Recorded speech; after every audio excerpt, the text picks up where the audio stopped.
हथेली पे रख के नसीब क्यों अपना मुकद्दर ढूंढता है। सीख उस समंदर से जो टकराने के लिए भी पत्थर ढूंढता है। भाई इस टाइप की शायरी सिर्फ सुनने में अच्छी लगती है क्योंकि इसकी रियलिटी बहुत अलग होती है। और आपने अक्सर देखा होगा हर मोटिवेशनल स्पीकर इस टाइप के 2-4 शायरियाँ बोलने से पहले ही यूज करते हैं ताकि आप ट्रिगर हो जाओ। समंदर पत्थर से टकरा सकता है तो हम काहे नहीं। बेटा वो समंदर है, उसकी डेंसिटी उस पर प्रेशर अलग है और तुम टकराओगे हाथ पाँव तोड़ के बैठ जाओगे।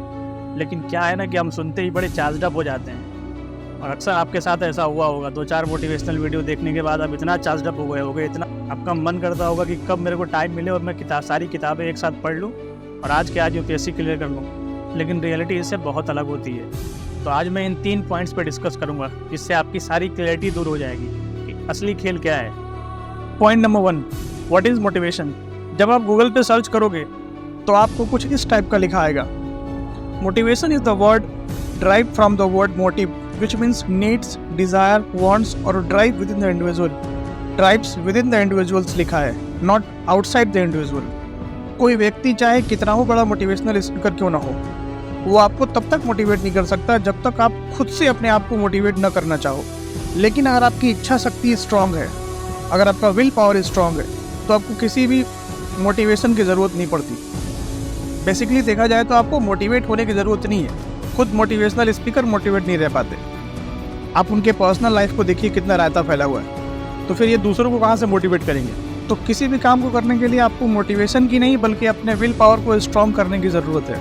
Point number 2, why we need motivation.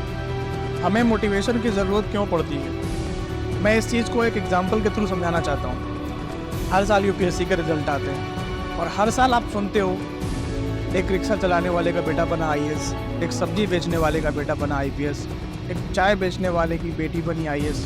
कभी आपने ये सोचने की कोशिश की है इन लोगों को मोटिवेशन कहाँ से आता है। बिना किसी रिसोर्सेज के, बिना किसी सपोर्ट, बिना किसी कोचिंग के, बिना किसी फाइनेंशियल बैकअप के ये लोग अपनी लाइफ में वो अचीव कर पाते हैं जो दूसरे लोग सिर्फ सपनों में देख पाते हैं। इसका सिर्फ एक ही आंसर है, वो जिन परिस्थितियों में पले बड़े होते हैं उन्होंने बहुत करीब से मजबूरी देखी होती, गरीबी देखी होती है, तकलीफ़ देखी होती है, लोगों के ताने सुने होते हैं और वही उनका मोटिवेशन होता है, वही उनकी इच्छा शक्ति होती है और वही उनका विल पावर होती है जो अपनी परिस्थिति बदलने के लिए खुद को चैलेंज करते हैं। उन्हें किसी मोटिवेशनल स्पीकर की ज़रूरत नहीं है, क्योंकि मोटिवेशनल स्पीकर की बातें सुन के आप 2 मिनट 4 मिनट तक मोटिवेट रह सकते हो, लेकिन लाइफ टाइम तक मोटिवेट रहने के लिए आपको कोई एक ऐसी वजह चाहिए जो आपको बार बार ट्रिगर करती हो उस काम को करने के लिए, जो काम करने में आप लापरवाही कर रहे हो।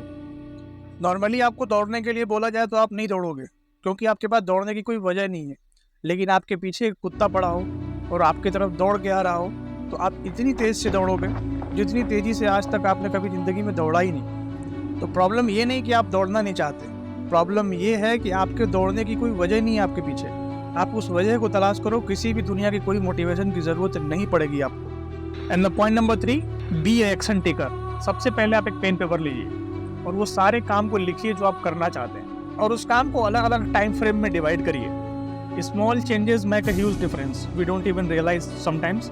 फॉर एग्जाम्पल, अगर आपको कोई बहुत बड़ी इमारत बनानी है, कहाँ से मटेरियल आएगा, कहाँ से ये होगा, कहाँ से लेबर आएंगे, बाकी चीज़ों का अरेंजमेंट कहाँ से होगा, ये सब सोचने में आप जितना टाइम दोगे प्रोसेस उतना ही ज़्यादा डिले होता जाएगा। उस पूरे प्रोसेस में सिर्फ एक चीज़ आप आइडेंटिफाई करो कि मेरे को आज ईंट लानी है। उस पूरी बिल्डिंग में जितने भी ईंट लगेंगे आज ईंट ला के रख दो। इतना करने के बाद ऑलरेडी आप सेकंड स्टेप पे आ गए हो। अब आप वर्कर्स हायर कर रहे हो उसको जल्दी से जल्दी कंप्लीट करवाने के लिए। सबसे बड़ी प्रॉब्लम क्या है, हम सिर्फ सोचते रहते हैं, हम सिर्फ प्लानिंग करते हैं, हम सिर्फ स्ट्रेटेजी बनाते हैं, उस पर हम कभी काम नहीं करते। जिस दिन आपने सारे काम को पेन पेपर पर लिख के उसको छोटे छोटे टुकड़ों में डिवाइड करके हर टुकड़े को एक दिन करना स्टार्ट कर दिया, आप अपने आप को 1 मंथ के अंदर उन सारे लोगों से बहुत आगे पाएंगे जो सिर्फ अभी प्लानिंग कर रहे हैं। This is the power of action. किसी काम को करने में मोटिवेशन की ज़रूरत पड़े ना पड़े, लेकिन इन 3 बेसिक चीज़ों की ज़रूरत ज़रूर पड़ेगी। Number 1, patience. आपको इस चीज़ में बिलीव करना होगा कि इमारत एक दिन में नहीं बनती, उसके लिए टाइम लगता है, उसके लिए आपको पेशेंस रहना पड़ेगा। दूसरी चीज़, परसिस्टेंट। हर रोज़ कुछ ना कुछ थोड़ा थोड़ा काम होता है, तब जाके over the period of time एक रिजल्ट आपके सामने दिखता है। And the third, Perseverance. इस पूरे प्रोसेस में वो प्रोसेस टफ भी हो सकता है, वो प्रोसेस आपको इरिटेट कर सकता है, वो प्रोसेस बहुत मुश्किल हो सकता है, किसी पॉइंट पे आके आपको फंड्स की कमी हो सकती है, आपको लेबर्स के रिगार्डिंग कोई प्रॉब्लम हो सकती है। लेकिन इन सारी चीज़ों को हैंडल करके, सारी चीज़ों को डील करके सिर्फ अपने काम पे फोकस रखने को ही परसिस्टेंस बोलते हैं। I hope you like the video, और ऐसे ही इन्फॉर्मेटिव वीडियो देखने के लिए चैनल को सब्सक्राइब करिए और वीडियो को लाइक करिए। That's all for today. Intense learner signing off.